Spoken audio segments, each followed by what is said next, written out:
So, hello everyone. I'm Abhay Sharma, special educator, and I welcome you all to Mission Abhyas app. हम कर रहे हैं हमारा DSSB special education का batch और स्पेशल एजुकेशन के बैच में हम पढ़ रहे हैं sensory disabilities and among the sensory disabilities हम लोग पढ़ रहे हैं हेयरिंग इम्पेयरमेंट के बारे में। तो प्रीवियस लेक्चर्स में मैंने आपको डेफिनेशन टाइप्स है ना और डिग्री के हिसाब से और साथ ही साथ डेमोग्राफिक्स सारी चीज ऑलमोस्ट कराई दी हेयरिंग इम्पेयरमेंट की।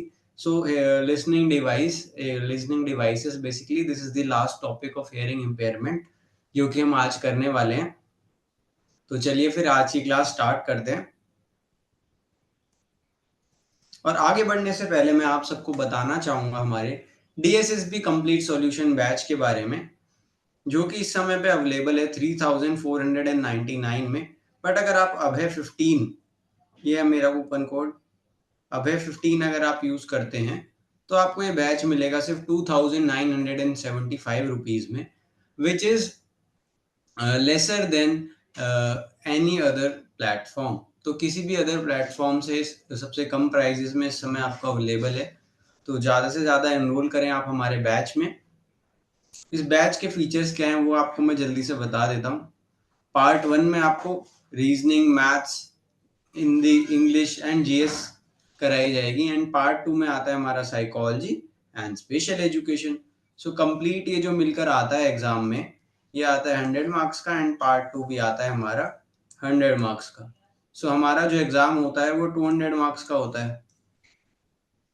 ठीक है, इसमें से स्पेशल एजुकेशन का जो पार्ट है, जो कि अपने आप में एक बहुत बड़ा हिस्सा है पेपर का, अराउंड 45 टू 50 मार्क्स का जो पोर्शन आता है वो स्पेशल एजुकेशन से ही आता है। तो ये मैं आपको एक आपका बहुत ही इंपॉर्टेंट पार्ट इस एग्जाम के लिए जो आता है वो मैं कराने वाला हूँ आप लोगों को। तो ऐसे ही बने रहिएगा इस हमारे साथ। रजिस्ट्रेशन चल रहे हैं और बैच स्टार्ट हो चुका है 20 जुलाई से। लिमिटेड कुछ सीट्स बची हुई हैं, तो जल्द से जल्द एनरोल कर लें आप सभी लोग। अगर आपको और कुछ पूछना है, आपको कोई और जानकारी चाहिए, तो आप इन नंबर्स पे हमें संपर्क कर सकते हैं। साथ ही साथ डाउनलोड करें मिशन अभ्यास ऐप, जहां पर आपको हमारे मॉक टेस्ट और अदर कोर्सेज के बारे में भी इंफॉर्मेशन मिल जाएगी। एंड अगर आपको कोर्स परचेज करना है तो firstly you have to download the mission Abhyas app, जहां से आप हमारा कोर्स ले सकते हैं। तो चलिए फिर आज की क्लास स्टार्ट करते हैं। आज हम पढ़ने वाले हैं लिसनिंग डिवाइसेस के बारे में। सो लिसनिंग डिवाइसेस क्या होते हैं पहले वह जान लेते हैं। What are listening devices? So listening devices are used for hearing impaired individual to compensate for their hearing loss. तो श्रवण बाधित जो व्यक्ति होते हैं उनके लिए जो है लिसनिंग डिवाइसेस जो है बेसिकली यूज किया जाता है। ठीक है, उनकी जो हेयरिंग की जो कैपेसिटी है क्योंकि वो कम होती है, उसको कंपनसेट करने के लिए हम जो है लिसनिंग डिवाइसेस का प्रयोग करते हैं। ठीक है, these devices these devices aim at making all sounds available in the environment as well as speech of others। तो environment में जितनी भी sounds हैं या फिर हम जितनी भी बातचीत कर रहे हैं उस सबको अवेलेबल कराने का काम कौन करता है? वो करता है हमारे listening devices. Just a second, listening devices.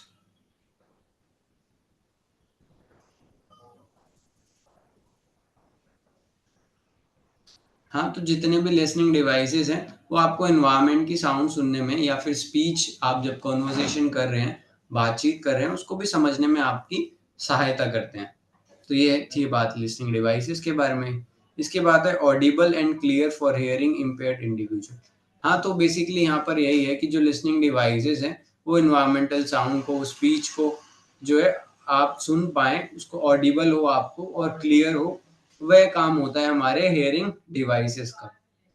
These devices are available in variety of types depending on size, style, size, capacity, power and technology। तो जो ये listening devices हैं basically वो उनके अलग अलग types हैं, size हैं। For example, behind the inner hearing aid, in the ear hearing aid, इस तरीके से जो हमारे लिसनिंग डिवाइसेस हैं, अगर मैं पर्टिकुलर हेयरिंग एड की बात करूं तो इस तरीके से वो स्पेक्टिकल हेयरिंग एड, इस तरीके से डिफरेंट डिफरेंट टाइप्स और साइज हैं depending on the need of the individual. ठीक है, फिर now we have there are many brands available commercially which vary in precise range again depending of on the above mentioned types। तो जैसे कि आप जानते हैं, अगर हम पर्टिकुलरली लेंसेज की बात करें या फ्रेम्स की बात करें तो आपने देखा होगा इतने सारे ब्रांड्स अवेलेबल हैं, क्लोथिंग में इतने सारे ब्रांड्स अवेलेबल हैं। सेम उसी तरीके से लिसनिंग डिवाइसेस की अगर हम बात करें तो लिसनिंग डिवाइसेस के भी अलग अलग ब्रांड्स मार्केट में अवेलेबल हैं जिनके अलग अलग प्राइसेस भी हैं। ठीक है, prices, ठीक है, depending on the above mentioned types. In some situations, amplifications devices such as hearing aid, cochlear implant, etc. is not sufficient alone. तो कुछ केसेस में क्या होता है कि हेयरिंग एड और कोक्लियर इम्प्लांट जैसे डिवाइसेस भी अपने आप में सफिशिएंट नहीं होते। In such cases where is our arrow, ये रहा। In such cases, these devices are paired with the assistive listening devices। तो उस केस में क्या होता है कि इन डिवाइसेस को हम पेयर कर देते हैं हमारे असिस्टिव लिसनिंग डिवाइसेस के साथ। Assistive listening devices can be worn separately or paired with the amplification devices। तो assistive listening devices को हम अलग से भी पहन सकते हैं या फिर हम amplification devices के साथ भी पहन सकते हैं। तो इसमें कौन कौन से डिवाइसेस आते हैं? इसमें आते हैं FM system, loop induction system, etcetera. ठीक है, FM system, loop induction system, hard wire system भी इसमें आता है। Another very important classification is based on the place of simulation done by the respective devices. The device can deliver amplified sounds directly to the external ear or directly to the hearing nerve or directly to the mastoid bone behind the external ear। तो bone behind external ear के जो bone just पीछे जो bone होती है उसको हम कहते हैं मेस्टॉइड बोन। वहीं पर हमारा जो है हेयरिंग नर्व भी होती है। तो ये जो हेयरिंग डिवाइसेस हैं, डायरेक्टली जो आप ऑडिटरी साउंड्स को आप प्रोसेस करते हैं, जो इन्वायरमेंट साउंड को आप सुनते हैं, अलग अलग ध्वनियों को, आवाज़ों को, उनको वो कैप्चर कर कर मेस्टोइड बोन के पास जो हमारी हेयरिंग नर्व है वहां तक उसको वह पहुंचा देता है। फिर वो जो है then it will send signals to the brain और फिर हमारा ब्रेन उसको प्रोसेस करके उसको समझता है। So this is how listening device basically works. और लिसनिंग डिवाइसेस क्या होते हैं ये हमने जान लिया। अब हम चलते हैं लिसनिंग डिवाइसेस की क्लासिफिकेशंस पर। लिसनिंग डिवाइसेस जो हैं अलग अलग, उनकी क्लासिफिकेशंस क्या है, उनके उनके विभिन्न प्रकार क्या हैं, तो वह अब हम जान लेते हैं। लिसनिंग डिवाइसेस की अगर हम बेसिकली बात करें तो 5 तरीके की लिसनिंग डिवाइसेस की यहाँ बात की गई है। First is hearing aid, second is cochlear implant, third is middle ear implant, fourth is bone anchored hearing aid and fifth one is auditory brainstem implant. तो आज की क्लास में अगर मैं पांचों के पांचों आपको पढ़ाऊं तो that will be a very long class. तो आज मैं आपको hearing aid and cochlear implant, ये जो हमारे दो लिसनिंग डिवाइसेस हैं इनके बारे में पढ़ाऊंगा एंड बाकी जो हमारे डिवाइसेस हैं उनके बारे में आपको अपकमिंग क्लासेस में पढ़ाऊंगा। ठीक है, तो आज हम इन दो के बारे में पढ़ेंगे और बाकी ये जो तीनों हैं इनके बारे में हम नेक्स्ट क्लासेस में पढ़ेंगे। ठीक है, आई होप आपको क्लास इंटरेस्टिंग लग रही होगी। काफी सारे लर्नर्स हमारे साथ जुड़ चुके हैं इस समय में। कमेंट करके बताओ सब लोग क्लासेस कैसी लग रही है आप लोगों को, are you enjoying this class और नॉट। ठीक है, अंकित, अभिषेक, अमन, ज्योति, रितिका, हाँ बेटा सब लोग, हाँ काफी सारे लर्नर्स जुड़ चुके हैं, सबको इंटरेस्टिंग लग रहा है, काफी लोग पॉजिटिव लाइक्स भी कर रहे हैं। सो अब हम चलते हैं आगे। Before understanding the basic working of hearing aid, it is essential to know the parts of the hearing aid. तो हियरिंग एड की फंक्शनिंग को हम जाने उससे पहले हियरिंग एड के पार्ट्स क्या क्या हैं वो हम जान लेते हैं। It is essential to know the parts of hearing aid. तो अब उसके पार्ट्स क्या हैं वो देख लेते हैं। First one is microphone, second is amplifier, then we have receiver, then we have telecoil, volume control, tone control and on off switch. तो ये सारे जो हैं हमारे हेयरिंग एड के पार्ट हैं। तो ये है एक basic diagram of hearing add, उसमें क्या क्या होता है और कैसे हेयरिंग एड वर्क करता है। First we have microphone, then we have amplifier and then we have speaker. So इस तरीके से बेसिकली चलता है और इस साइड में हमारी बैटरी होती है और एक उसके ऊपर ही होता है वॉल्यूम कंट्रोल बटन भी। तो अब देखते हैं ये कैसे फंक्शन करता है। The microphone picks up the sound around it and sends to the amplifier where the sounds are amplified and filtered in many ways। तो जो माइक्रोफोन है आप देखेंगे ये है माइक्रोफोन। माइक्रोफोन जो है साउंड को कैप्चर करता है and then it will sends the sound to the amplifier. Amplifier तक वो साउंड को पहुंचा देता है। देन जो साउंड है वो एम्पलीफाइड होती है और फिल्टर होकर then finally sent to the receiver, which is borne by the hearing impaired individual in his external ear। The hearing aid is powered by a battery। So basically sound capture करी गई microphone द्वारा, then it will sends to the amplifier जहाँ पर उसको उसकी sound की जो ध्वनि की जो रेंज है, जो उसकी इंटेंसिटी है बेसिकली, उसको एम्पलीफायर जो उसको बढ़ा देता है, उसको एम्पलीफाई कर देता है। where then it will get filtered in many ways, जो उसके different layers हैं उसको filter कर देती हैं। then it finally sent to the receiver, वो receiver में पहुंच जाती है, which is worn by the hearing impaired individual in his external ear, जो कि बाहरी जो हमारा हिस्सा है कान का वहां पर उसको पहना जाता है। the hearing aid is powered by a battery, और hearing aid में एक बैटरी भी होती है और वॉल्यूम कंट्रोल बटन्स भी होते हैं। ठीक है, this is how hearing impaired basically functions. अब हम चलते हैं, हेयरिंग एड के बारे में हमने जान लिया कि कैसे वो काम करता है, हेयरिंग एड क्या होता है वो हमने जाना। ठीक है, फंक्शंस हमने देख लिए।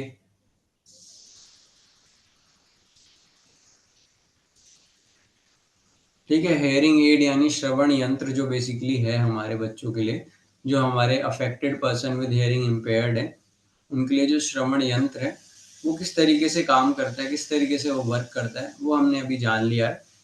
ठीक है, और उसके जो है क्या क्या पार्ट्स हैं, microphone, amplifier, receiver, telecoil, volume control, tone control, on off switch, ये सारे उसके बेसिकली पार्ट्स होते हैं। ठीक है, अब हम चलते हैं कोक्लियर इम्प्लांट पर। कोक्लियर इम्प्लांट बेसिकली क्या होता है वो हम देख लेते हैं। Just a second.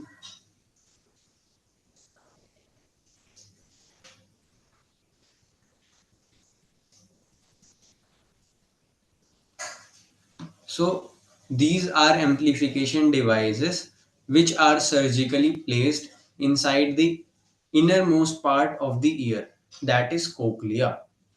तो कोक्लियर इम्प्लांट जो है एक एम्पलीफिकेशन डिवाइस होता है जिसको हम सर्जिकली प्लेस करते हैं inside the inner ear, inside the inner most part of the ear, that is cochlea. जो inner most part of the ear होता है उसको हम कोक्लिया कहते हैं। हियरिंग ऑर्गेन भी है हमारा कोक्लिया। तो वहीं पर इसका वहीं पर इसको इम्प्लांट किया जाता है और ये इनर ईयर में होता है और इसको सर्जिकली इम्प्लांट किया जाता है। ठीक है, so which is a very costly process, but जो है गवर्नमेंट जो है इसको कहीं ना कहीं आपको सब्सिडी भी देती है इसको करवाने के लिए, और गवर्नमेंट की डिफरेंट डिफरेंट ऑर्गेनाइजेशंस भी हैं। अगर आप किसी को कोक्लियर इम्प्लांट कराना हो so it will get the price will get reduced, और कहीं ना कहीं बेनिफिट भी काफ़ी ज़्यादा ये बेनिफिशियल भी है। तो कोक्लियर इम्प्लांट, सो माफ़ कीजिएगा, सो कोक्लियर इम्प्लांट जो है काफ़ी ज़्यादा इफेक्टिव है। और कोक्लियर इम्प्लांट के बारे में अब हम और जानेंगे। These are amplification devices which are surgically place inside the inner most part of the ear. ठीक है, ये मैंने आपको बताया, that is cochlea. Inner most part को हम कोक्लिया कहते हैं। The input signals is converted into the electrical signals. जो इनपुट जो सिग्नल्स वो कैप्चर करता है, इनपुट लेता है जिन सिग्नल से, उनको वो कन्वर्ट कर देता है इलेक्ट्रिकल सिग्नल्स में, विच स्टिमुलेट्स द ऑडिटरी नर्व और द फिफ्थ नर्व। ठीक है, जो बाद में जो है स्टिमुलेट करता है हमारी ऑडिटरी नर्व को, जिसको हम एट्थ नर्व भी कहते हैं, माफ कीजिएगा, एट्थ नर्व। ऑडिटरी नर्व को हम क्या कहते हैं? ऑडिटरी नर्व और एट्थ नर्व। ठीक है,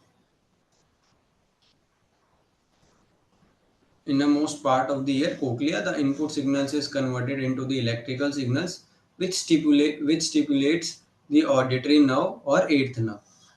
फिर कैंडिडेसी की बात आती है बेसिकली, कि कैंडिडेसी से यहाँ पे बेसिकली मतलब है रिक्वायरमेंट की हियरिंग इम्पेयरमेंट, या ऐसे कौन व्यक्ति हैं जिनको कोक्लियर इम्प्लांट की जरूरत पड़ती है।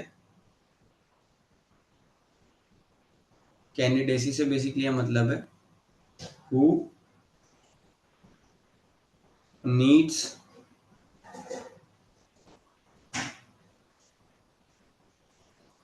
cochlear implant।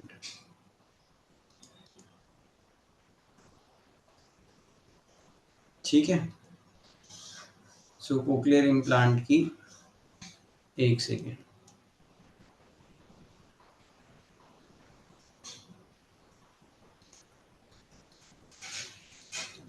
Now it is much clear. So cochlear implant, वो कौन लोग हैं जिनको कोक्लियर इम्प्लांट की जरूरत पड़ती है? बिकॉज हेयरिंग इम्पेयरमेंट की हम बात करें, सो डिफरेंट डिफरेंट रेंजेस हैं, है ना, नॉर्मल से लेके प्रोफाउंड तक, है ना, जिसमें माइल्ड, मॉडरेट, सीवियर, अलग अलग रेंजेस आ जाती हैं। तो अब वो कौन सी कैटेगरी ऑफ हियरिंग इम्पेयर्ड है जिनको कोक्लियर इम्प्लांट की जरूरत पड़ती है, अब उन और जो और अदर रिक्वायरमेंट्स क्या क्या हैं वो हम अब बेसिकली जान लेते हैं। Hearing impaired individuals with severe to profound hearing loss.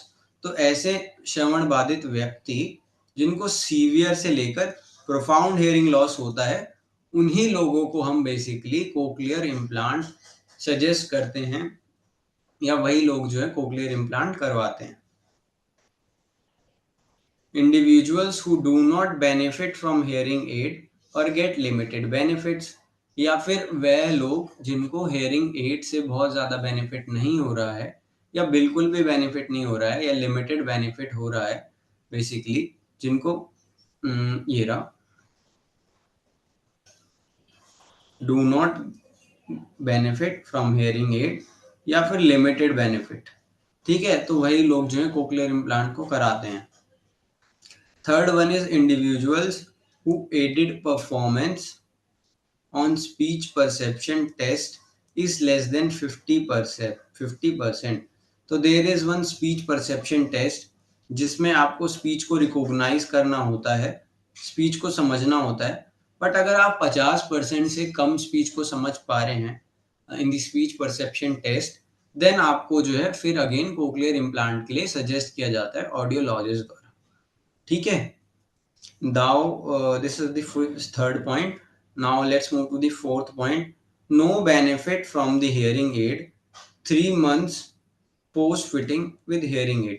तो अगर आपने हेयरिंग एड लगाया और फिटिंग करने के बाद आपको 3 मंथ उसमें हो गए हैं और आपको उससे कोई बेनिफिट नहीं हो रहा है, तो in that case also cochlear implant can be done.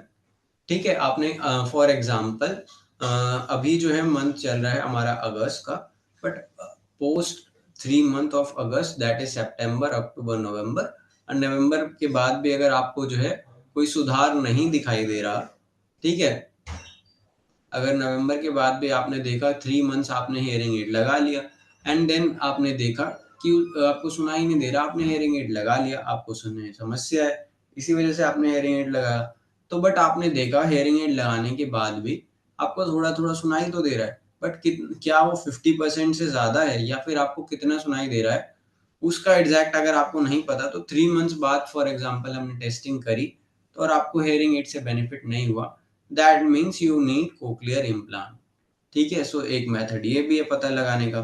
Then fifth one is other psychological deficits, या फिर अगर आपको अदर कोई साइकोलॉजिकल डेफिसिट है, सर कोई आपको साइकोलॉजिकल कोई समस्या है तो भी ऐसा किया जा सकता है। कोई साइकोलॉजिकल डेफिसिट अगर आपको है तो भी ठीक है। The sixth one is no problems disorders in high order processing centres. ठीक है, अगर आपको कोई प्रॉब्लम नहीं है और हाई प्रोसेसिंग सेंटर्स, अगर disorder is high processing centre, अगर आपको प्रोसेस करने में कहीं ना कहीं स्पीच को या आपको जो ऑडिटरी है उसको प्रोसेस करने में समझने में समस्या आ रही है, आपकी प्रोसेसिंग जो हाइयर है कहीं ना कहीं, दैट मीन्स एक second, no problems disorders in high processing centres. तो आपको अगर प्रोसेसिंग में कोई समस्या आ रही है स्पीच की या हेयरिंग, बेसिकली हेयरिंग की, तो भी कहीं ना कहीं आपको कोक्लियर इम्प्लांट की जरूरत पड़ सकती है। ठीक है, now we have 7 point which is intact auditory nerve. Intact auditory nerve, अगर ऑडिटरी नर्व आपकी इंटैक्ट है, कहीं ना कहीं उतनी ज्यादा इफेक्टिवली काम नहीं कर रही है वो, और वो इंटैक्ट है, तो उस केस में भी आपको ऑडिटरी नर्व नर्व में अगर कोई समस्या है आपकी, ऑडिटरी नर्व इंटैक्ट का यहाँ पर बेसिकली यही मीनिंग है कि कोई समस्या अगर आपको ऑडिटरी नर्व में है, वो दब गई है फॉर एग्जांपल, या फिर उसमें कोई समस्या आ गई है, तो भी उस केस में आपको कोक्लियर इम्प्लांट की जरूरत पड़ सकती है। ठीक है, कोक्लियर इम्प्लांट को हम कोक्लियर इम्प्लांट ही पढ़ते हैं हिंदी में भी। ठीक है, सो इसको लेकर आप ज्यादा टेंस ना हो। फिर हम समझते हैं कंपोनेंट्स एंड फंक्शंस क्या क्या है हमारे कोक्लियर इम्प्लांट के, और कैसा वो दिखता है वह भी आप देख सकते हैं इस इमेज में।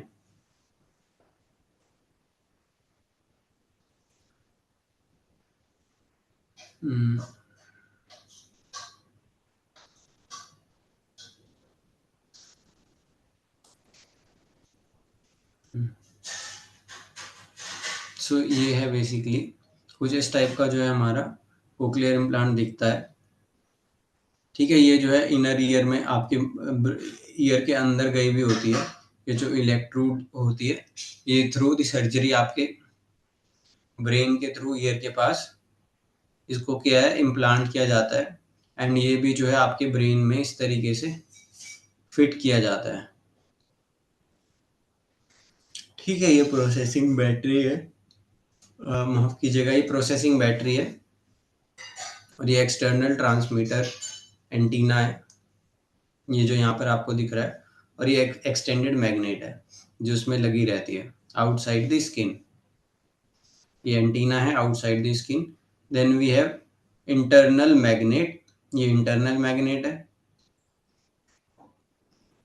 फिर है हमारा antenna and receiver stimulator under the skin, जो कि स्किन के अंदर होता है। फिर ये जो है हमारे प्रोसेसिंग बैटरी जो है, इसके आगे इस जगह पर होता है हमारा माइक्रोफोन। ठीक है, यहाँ पर है हमारा माइक्रोफोन। अब कंपोनेंट्स एंड फंक्शंस आप देख सकते हैं। एक्सटर्नल पोर्शन जो है आउटसाइड द स्किन जो है वो ये वाला पोर्शन होता है, ये है external portion outside the skin. This is internal portion under the skin. ये आप देख सकते हैं बेसिकली यहाँ पर है इंटरनल वाला, ये एक्सटर्नल वाला है। ठीक है, अब एक्सटर्नल ट्रांसमीटर एंटीना, फिर ये एक्सटर्नल मैग्नेट, देन मैंने आपको बताया ये माइक्रोफोन है, ये प्रोसेसर बैटरी है। ठीक है, ये है हमारा internal magnet antenna and receiver stimulator, और ये जो लंबी सी आपको ये दिख रही है ये है इलेक्ट्रोड। ठीक है, तो ये सारे कंपोनेंट्स हैं हमारे कोक्लियर इम्प्लांट के। आई होप आपको इमेज से काफी क्लियर हो गया होगा। अब इसके पार्ट्स के बारे में थोड़ा डिटेल में समझ लेते हैं। There are two major parts, external and internal. The external part is worn either on the body or of the external part is worn either on the body or ear of the individual. तो body पर वो या तो पहना जाता है या फिर उसको जो है हमारे ईयर के ऊपर जो है उसको पहनाया जाता है, जो एक्सटर्नल पार्ट है। It mainly comprises of speech processor, उसमें स्पीच प्रोसेसर होता है। The internal part is surgically place inside the ear head slash head. The components are as follow. तो जो इंटरनल पार्ट है उसको जो है इनसाइड द ईयर उसको प्लेस किया जाता है, और जो अब कंपोनेंट्स है एक्सटर्नल ईयर के वो कुछ इस प्रकार है, उनके बारे में थोड़ा डिटेल में जान लेते हैं। माइक्रोफोन, माइक्रोफोन आपने देखा ये एक्सटर्नल है, ठीक है, ये एक्सटर्नल है हमारा। इसमें अंदर जो है माइक्रोफोन है कुछ जो कि इस जगह पर है। Microphone house inside the processor, it picks up the surrounding sound including the speech signal. ठीक है, ये स्पीच सिग्नल्स की और जो अराउंड अराउंड में जो आपके एनवायरनमेंट में सराउंडिंग साउंड्स होती है उनको एक तरीके से कैप्चर करता है। Then we have speech processors, can be body type, behind the ear type. It modifies the signal and converts into digital signals and sends the digital signals to the transmitting coil via cable। ठीक है, जो speech processor का काम होता है और उसके basically types यहाँ पे बताए हैं, वो बिहाइंड द ईयर हो सकता है, बॉडी टाइप हो सकता है। It modifies the signal and converts into digital signals and send the digital signal to a transmitting coil via the cable। ठीक है, एक केबल के थ्रू जो है वो कनेक्ट है और वो जो है ट्रांसमिट करता है बेसिकली साउंड को एंड मॉडिफाई करता है सिग्नल को और कन्वर्ट करके डिजिटल सिग्नल को और सेंड कर देता है ट्रांसमिटिंग कॉइल में विया द केबल। ठीक है, ये काम होता है हमारे स्पीच प्रोसेसर का। फिर आती है हमारी transmitting coil. This part has a magnet in the middle of a disc. This enables this part to adhere to internal component placed under the skin, which also has a magnet। तो ये जो basically part है इसके अंदर magnet होती है middle of a disc, जो कि मिडल डिस्क के एकदम बीच में होता है। ये इनेबल करता है basically to adhere to the internal components placed under the skin which has a magnet. तो जो इंटरनल कंपोनेंट होता है विद इन द स्किन, उसके अंदर भी एक मैग्नेट होती है, उससे ये कहीं ना उससे जो है कनेक्टेड होता है। The transmitting coil transmit the entire signal to the internal component via the skin via the skin in the form of radio waves। तो ये जो ट्रांसमिटिंग कॉयल है वो सिग्नल्स को बेसिकली ट्रांसमिट करता है थ्रू दी स्किन, और जो है रेडियो वेव्स की फॉर्म में उसको जो है वो बेसिकली भेजता है, ट्रांसमिट करता है रेडियो वेव्स की फॉर्म में। ठीक है, तो अब आपको समझ आ गया होगा एक्सटर्नल कंपोनेंट क्या होता है, और उसके बारे में डिटेल में मैंने आपको बताया। ये हमारा एक्सटर्नल कंपोनेंट है कोक्लियर इम्प्लांट का, ये इंटरनल है। तो एक्सटर्नल के बारे में हमने जान लिया कौन कौन से पार्ट होते हैं, कैसे वो वर्क करता है। अब हम जानते हैं हमारा जो इंटरनल पोर्शन है उसके बारे में।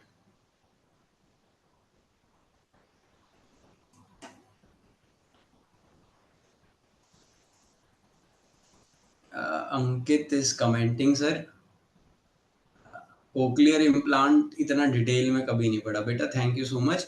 अभी आप और अच्छे से देखिए, अभी तो एक्सटर्नल मैंने आपको कंपोनेंट बताए हैं इसके, अभी इंटरनल मैं आपको जब बताऊंगा तो आपको और अच्छे से क्लियर हो जाएगा। ठीक है, कोक्लियर इम्प्लांट आपने देखा होगा, अगर आपने हेयरिंग इम्पेयर्ड बच्चे के साथ काम किया है या किसी भी इंडिविजुअल के साथ काम किया है हेयरिंग इम्पेयर्ड, तो हो सकता है आपने कोक्लियर इम्प्लांट देखा हो। बट वो इम्प्लांट कैसे होता है, उसमें एक्सटर्नल कंपोनेंट्स कौन से हैं, इंटरनल कंपोनेंट्स कौन से हैं, आज वो आपको एकदम अच्छे से क्लियर हो जाएगा। तो उसके बाद आपको कभी भी डाउट रहेगा नहीं। तो अब हम जानते हैं हमारे इंटरनल कंपोनेंट्स के बारे में। इंटरनल कंपोनेंट्स में आता है receiver, stimulator, unit. Receiver stimulator unit आती है इसमें। ठीक है, this part receive signals from the external transmitting coil.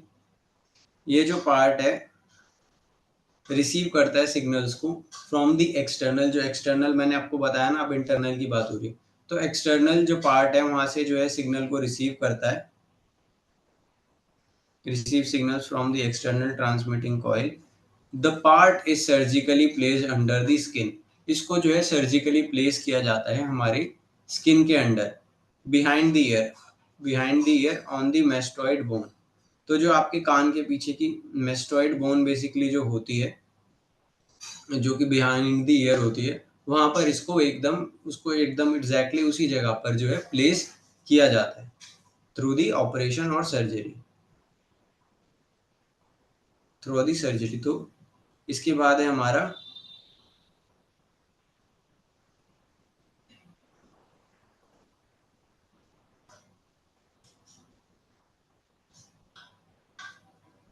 Just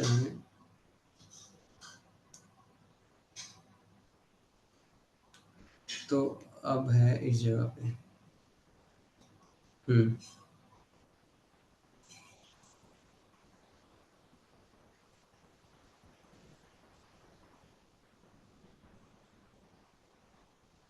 the receiver stimulator, receiver के बारे में जानेंगे हम।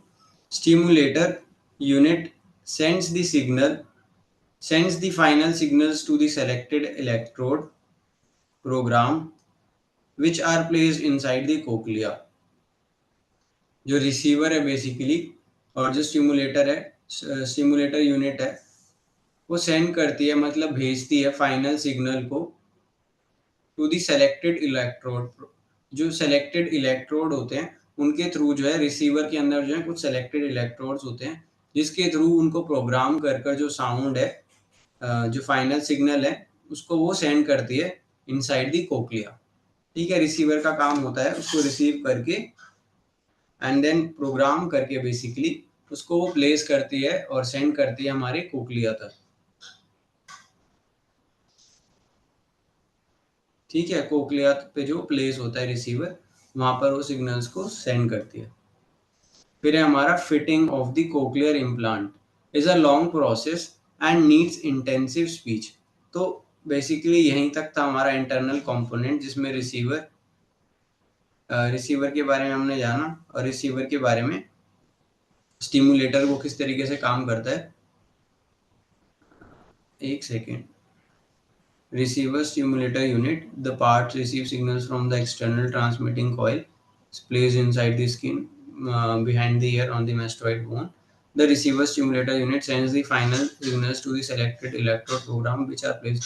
हाँ, सो ये बेसिकली रिसीवर किस तरीके से काम करता है वही ये पूरा का पूरा दे रखा है कि वो जो है वो रिसीव करता है सिग्नल्स को from the external transmitting coil, जो कि सर्जिकल जिसको जो इंटरनल कंपोनेंट्स हैं उनको हम सर्जिकली प्लेस करते हैं।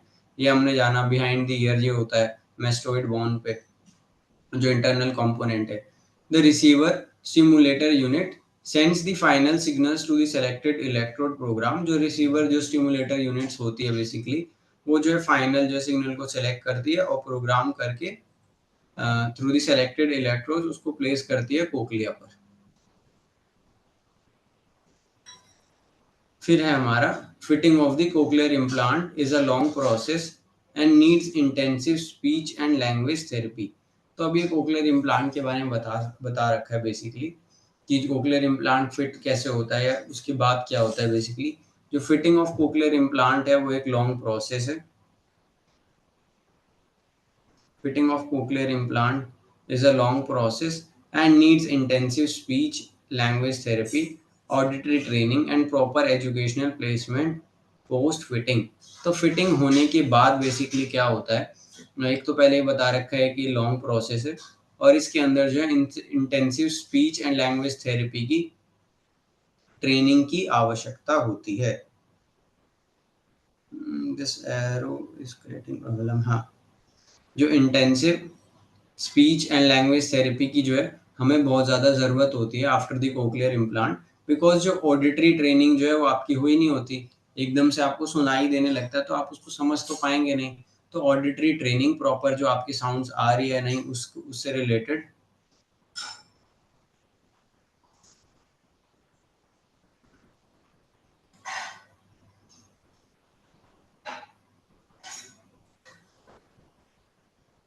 Proper auditory training and proper educational placement post fitting. तो एजुकेशनल प्लेसमेंट के लिए प्रॉपर ऑडिटरी ट्रेनिंग और स्पीच लैंग्वेज थेरेपी की नीड होती है। The first part of the fitting procedure is about deciding on the candidacy। जो first part है हमारा वो है अबाउट द कैंडिडेसी, कि क्या क्या ऐसा कौन है जिसको कैंडिडेसी के बारे में हमने पढ़ा कि जिसको जो है कोक्लियर इम्प्लांट की ज़रूरत होती है। वह लर्नर कौन है जिसको कोक्लियर इम्प्लांट की बेसिकली ज़रूरत पड़ती है।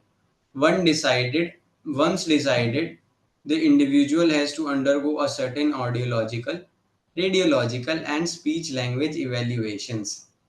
अगर आपने एक बार डिसाइड कर लिया कि आपको कोक्लियर इम्प्लांट कराना है, तो जो है आपको काफ़ी सारे ऑडियोलॉजिकल, रेडियोलॉजिकल, स्पीच लैंग्वेज इवेल्युएशंस के जो है डिफरेंट प्रोसेसेस से होके गुजरना पड़ता है। अ थ्रो मेडिकल चेकअप, माफ कीजिएगा, a thorough medical checkup is done to check suitability for surgery. एक आपका मेडिकल चेकअप होता है उसके बाद, जिसमें आपको पता लगाया जाता है, यह चेक किया जाता है कि सूटेबिलिटी आपके लिए कितनी है और सर्जरी आपकी पॉसिबल है या नहीं, उसमें कोई कॉम्प्लिकेशंस तो नहीं है। After the surgery take place, the cochlear implant is switched on the programmed mapping. Program mapping के थ्रू जो है हमारा जो ईयर के ऊपर जो बोन है, मेस्टोइड बोन, उससे और जो बेसिकली अदर कंपोनेंट्स हैं हमारे स्किन के आउटसाइड दी हेड, जो है हमारे स्किन है और इंटरनल कंपोनेंट्स हैं, उनको एकदम प्रोग्राम तरीके से जो है प्लेस किया जाता है हमारे, so that we can able to the जो अफेक्टेड पर्सन है वो अच्छे से सुन सके। Many follow-ups visit at regular intervals are required to settle the appropriate MAP program. The child is under intense speech language therapy (AVT), audio verbal therapy जिसको हम कहते हैं, एंड एजुकेशनल प्लेसमेंट। जो है जो चाइल्ड है, जो बच्चा है, बेसिकली उसको intense speech training, audio verbal therapy, इन सब की जो है ज़रूरत पड़ती है और साथ ही साथ उसका एजुकेशनल प्लेसमेंट तभी जो है बेटर हो पाता है। ठीक है, अगर हम प्रॉपर ट्रेनिंग देंगे कोक्लियर इम्प्लांट कराने के बाद और रेगुलर इंटरवल्स पे हम चेकअप कराएंगे, तभी वह जाके सक्सेसफुल हो सकती है, क्योंकि उसको प्रोग्राम किया जाता है। ठीक है, फिर ऑडिटरी ट्रेनिंग होती है आपकी, ऑडिटरी ट्रेनिंग के बाद आपको स्पीच कहीं ना कहीं समझ आने लगती है, देन फिर आपकी स्पीच पे काम करा जाता है, स्पीच अच्छे से डेवलप हो सके। सो आफ्टर इम्प्लीमेंटेशन भी बेसिकली, माफ कीजिएगा, after surgery is done of the cochlear implant, उसके बाद भी कॉम्प्लिकेशंस आ सकती हैं और उसके बाद भी एक ये लंबा प्रोसेस है कि आप स्पीच को आइडेंटिफाई कर पाएँ, उसकी ऑडिटरी ट्रेनिंग आपके अच्छे से हो, उसके बाद आप आइडेंटिफाई कर पाते हैं, एंड देन फ्यूचर मतलब with the passage of time आपकी स्पीच भी फिर डेवलप होने लगती है। फिर हमें स्पीच पे भी ऑडिटरी वर्बल थेरेपी के साथ-साथ लैंग्वेज थेरेपी की भी फिर आपको नीड पड़ती है। सो आई होप आपको समझ आया होगा, आज की क्लास इंटरेस्टिंग लगी होगी। This is the last slide of our today's lecture. तो आज हमने जो है लिसनिंग डिवाइसेस में 5 लिसनिंग डिवाइसेस हमने बेसिकली देखे। ये हमारे लिसनिंग डिवाइसेस, जिसमें से हमने हेयरिंग एड,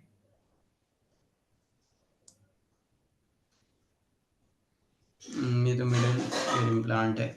सो आज हमने पढ़ा हेयरिंग एड के बारे में और कोक्लियर इम्प्लांट के बारे में। इन दो के बारे में आज हमने जान लिया। आई होप आपको समझ आया होगा सब लोगों को hearing aid and cochlear implant के बारे में। अब हम अपनी नेक्स्ट क्लासेस में middle ear implant, bone anchored hearing aid और ऑडिटरी ब्रेन स्टेम इम्प्लांट के बारे में जानेंगे।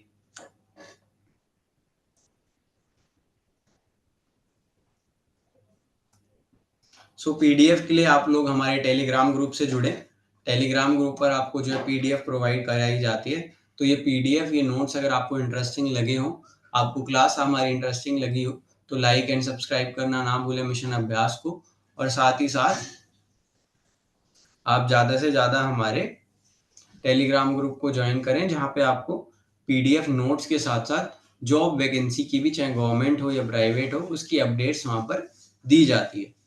सो और अगर आपको कोर्स के बारे में कुछ जानना है तो आप इन नंबर्स पे हमें कॉल कर सकते हैं, ये हमारे नंबर्स हैं स्क्रीन पर। साथ ही साथ अगर आपको मेरा टेलीग्राम ज्वाइन करना है तो आप स्कैन कर सकते हैं या फिर आप सर्च करते हैं मिशन अभ्यास अभय सर के नाम से, तो भी आपको हमारा चैनल मिल जाएगा। So thank you so much, thank you so much. Now you guys can leave the class. Thank you so much.